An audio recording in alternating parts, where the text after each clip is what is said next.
আমার স্বামী পেশায় একজন ট্যাক্সি চালক ছিলেন। আমার স্বামীর নাম রাজু। তিনি যে মালিকের ট্যাক্সি চালাতেন সেই ভদ্রলোকের বয়স ৫০-এর কাছাকাছি হবে। কিন্তু তিনি কেন যে বিয়ে করেননি তা আমাদের জানা ছিল না। তবে তিনি মানুষের খুব উপকার করতেন। এমনকি আমাদেরও তিনি বিভিন্ন সময় টাকা পয়সা দিয়ে সাহায্য করেছেন। আমার স্বামী তো চৌধুরী সাহেবকে তার জীবনের সবকিছু ভাবতেন। মনে মনে তাকে ঈশ্বরের আসনে বসিয়েছিলেন। কারণ তার মতে চৌধুরী সাহেব না থাকলে হয়তো তাকে ভিক্ষা করে জীবন কাটাতে হতো। এই কথাগুলো আমি বিয়ের পরেই আমার স্বামীর মুখে শুনেছিলাম। আমার নাম জিতু। আমি দেখতে বেশ সুন্দরী ছিলাম। আমার স্বামী আমাকে খুব ভালোবাসতেন এবং সবসময় আমাকে হাসি খুশি রাখার জন্য তার চেষ্টার কোনো কমতি ছিল না। একদিন আমার স্বামীর মালিক চৌধুরী সাহেব আমাদের দুজনকে রাতে তার বাড়িতে শাহী ভোজের জন্য আমন্ত্রণ জানালেন। বলতে গেলে সেই রাতে শুধু আমি আর আমার স্বামী আমন্ত্রিত ছিলাম। আমরা তো খুব আনন্দের সঙ্গেই সেদিন রাতে মালিকের বাড়িতে খেতে গিয়েছিলাম। সেখানে গিয়ে এত খাবারের আয়োজন দেখে আমি বিশ্বাসই করতে পারছিলাম না যে আমাদের ভাগ্যেও কখনো এত সুখ আসতে পারে। মালিক আমাদের সঙ্গে বসেই রাতের খাবার খেলেন। কিন্তু খাবার খেতে খেতেই হঠাৎ করে আমার স্বামী জ্ঞান হারিয়ে ফেলেন। আমার স্বামীর অজ্ঞান হয়ে যাওয়ার পর সেই রাতে মালিক আমার সঙ্গে জোর করে আমার স্বামী একজন সাধারণ ট্যাক্সি চালক হলেও তিনি দেখতে খুবই সুদর্শন ছিলেন। আর আমিও দেখতে কোনো অংশে কম ছিলাম না। আমার গায়ের রং ছিল দুধে আলতা। গরিব পরিবারে জন্ম হলেও আমি ছিলাম অপরূপ সুন্দরী। আমাদের বিয়ের পর আমার স্বামীর জীবনে অনেক উন্নতি হতে শুরু করেছিল।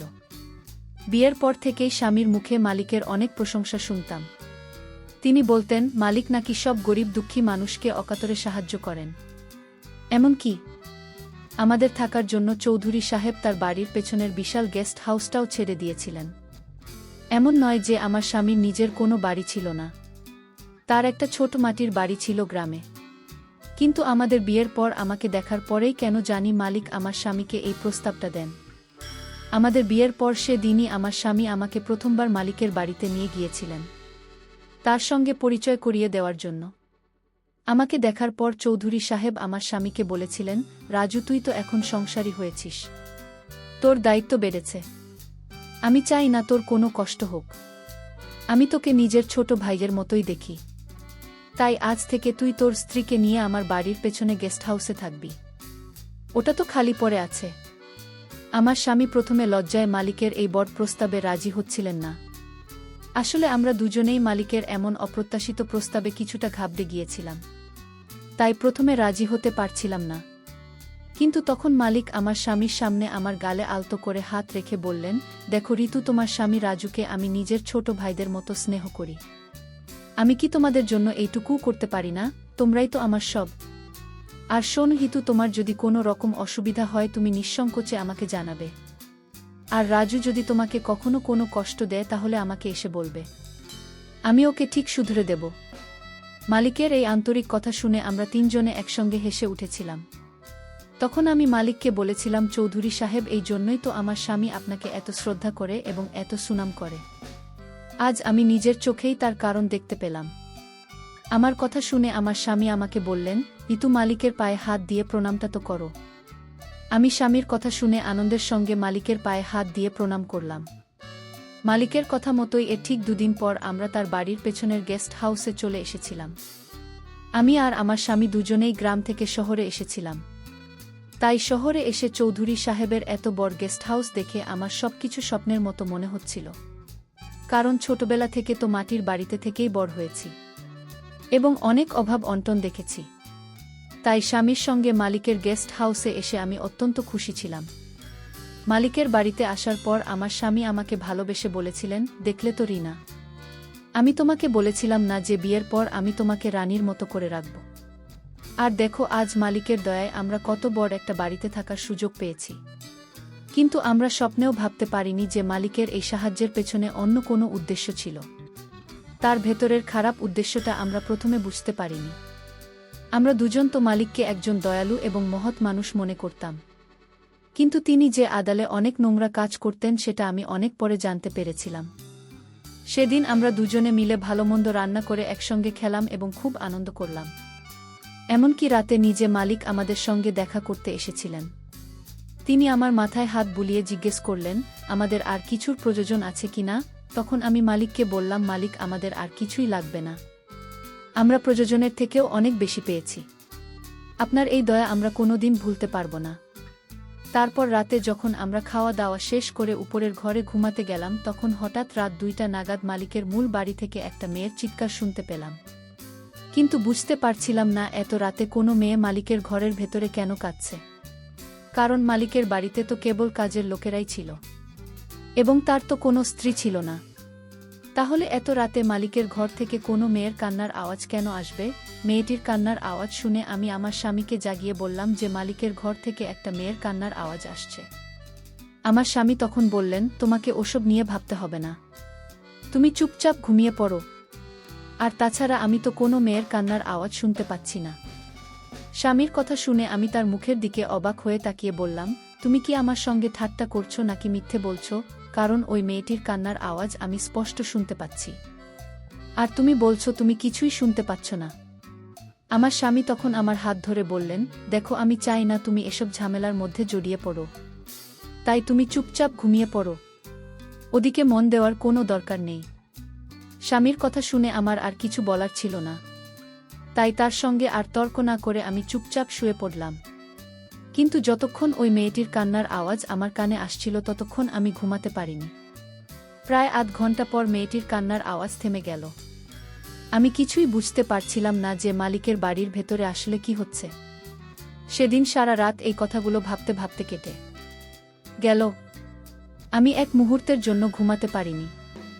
এইভাবে প্রত্যেক রাতেই আমি মেয়েদের কান্নার আওয়াজ শুনতে পেতাম।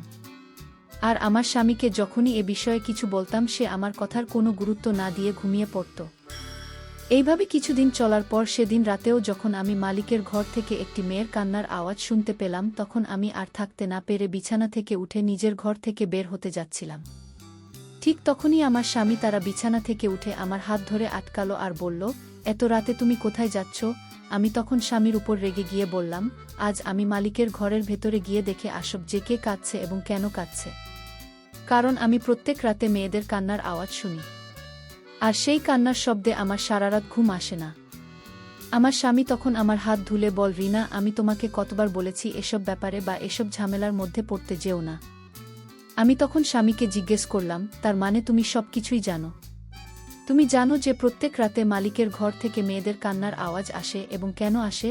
আমার স্বামী তখন বলল, মালিকের ঘর থেকে মেয়েদের কান্নার আওয়াজ কেন আসে তা আমি বলতে পারবো না, কিন্তু আমি অনেক আগেই পাড়ার কিছু মেয়েকে মালিকের ঘরের ভেতরে যেতে দেখেছি। আমি জানি না তারা মাঝরাতে মালিকের ঘরের ভেতরে কেন যায়। এই ব্যাপারে আমি কোনোদিন মালিককে কিছু জিজ্ঞেসও করিনি, কারণ আমার সাহস হয়নি, আর আমি এসব ঝামেলার মধ্যে থাকতেও চাই না। মালিক রোজই আমাদের সঙ্গে দেখা করতে আসতেন। এইভাবে প্রায় 7 দিন কেটে যাবার পর সেদিন দুপুরে যখন মালিক আমার সঙ্গে দেখা করতে এসেছিলেন, তখন আমি আর থাকতে না পেরে তাকে জিজ্ঞেসই করেই ফেললাম, মালিক, আমি কিন্তু প্রত্যেক রাতে আপনার ঘরের ভেতর থেকে মেয়েদের কান্নার আওয়াজ শুনতে পাই। মালিক তখন আমার দিকে তাকিয়ে একটা রহস্যময় হাসি হেসে আমার কাছে এগিয়ে এসে আমার মাথায় হাত বুলিয়ে বললেন, এটা তোমার মনের ভুল রিনা, আমার ঘর থেকে কেন কোনো মেয়ের কান্নার আওয়াজ আসবে? এই কথা বলে মালিক আর বিশেষ কিছু না বলে আমার ঘর থেকে বেরিয়ে চলে গেলেন। কিন্তু সেদিন আমি মনে মনে ঠিক করেই নিয়েছিলাম যে অনেক হয়েছে। এবার আমি নিজের চোখে দেখব যে প্রত্যেক রাতে মাঝরাতে মালিকের ঘর থেকে মেয়েদের কান্নার আওয়াজ কেন আসে। তাই সেদিন সবার চোখের আড়ালে লুকিয়ে মালিকের ঘরের ভেতরে ঢুকে পড়লাম এবং খাটের তলায় লুকিয়ে রইলাম। তারপর মাঝরাতে আমি নিজের চোখে যা দেখলাম তাতে আমার পায়ের তলার মাটিটাই যেন সরে গেল। আসলে মাঝরাতে একজন লোক তার স্ত্রীকে মালিকের ঘরের ভেতরে রেখে গেল। মেয়েটি তার স্বামীর হাতে পায়ে ধরে অনেক কান্নাকাটি ও কাকুতি মিনতি করছিল, যাতে তাকে মালিকের কাছে রেখে না যায়। কিন্তু লোকটা নিজের চোখের জল ফেলতে ফেলতে তার স্ত্রীকে সেখানে রেখে মালিকের ঘর থেকে বেরিয়ে গেল। কিছুক্ষণ পরে মালিক ঘরের ভেতরে এলেন। আমি খাটের তলা থেকে সবকিছু লুকিয়ে দেখছিলাম। মালিক যখন ঘরের ভেতরে এলেন তখন মেয়েটি তার পায়ে ধরে কান্নাকাটি শুরু করে দিল এবং বল, মালিক, দয়া করে আমার সর্বনাশ করবেন না, আমাকে যেতে দিন। তখন মালিক মেয়েটির দিকে এগিয়ে গিয়ে বললেন, বেশি নাটক করতে হবে না। তোর স্বামী আমার কাছ থেকে 1 লক্ষ টাকা ধার নিয়েছিল, আর 1 বছর হয়ে গেলেও সেটা এখনো শোধ করতে পারেনি। আমি তাকে 6 মাসের সময় দিয়েছিলাম। তাই এখন বেশি নাটক না করে আমার কথা শোন। এরপর মালিক যখন মেয়েটির হাত ধরে নিজের দিকে টানছিলেন তখন মেয়েটি অনেক জোরে জোরে কাঁচতে কাঁচতে মালিকের কাছে মিনতি করছিল। কিন্তু মালিক তার কোনো কথাতেই কান দিলেন না। সেদিন আমি মালিকের আসল রূপটা দেখেছিলাম। আসলে তিনি গরিবদের টাকা দিয়ে সাহায্য করার নামে তাদের স্ত্রী ও মেয়েদের উপর নিজের নোংরা ইচ্ছা পূরণ করতেন, যে সত্যিটা আমি বা আমার স্বামী কেউই জানতাম না। মালিক যখন মেয়েটিকে জোর করে নিয়ে যাচ্ছিলেন তখন আমি আর সহ্যযোগ্য করতে না পেরে বিছানার নিচ থেকে বেরিয়ে এসে মালিকের সামনে দাঁড়িয়ে পড়লাম। মালিক আমাকে দেখে চমকে গিয়ে মেয়েটির হাত ছেড়ে দিলেন, আর সেই সুযোগে মেয়েটি সেখান থেকে পালিয়ে গেল।